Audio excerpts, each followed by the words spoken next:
रात्रंदिवसा देवा तुमची मूर्ती ध्यानात, त्याचा लागेना अंत, त्याचा लागेना अंत.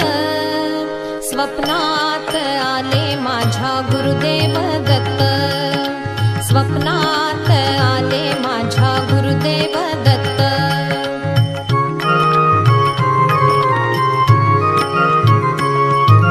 दिव्य स्वरूपी सडा टाकत होते अंगणात, अल्लख म्हणून भिक्षा मागत आले दारात.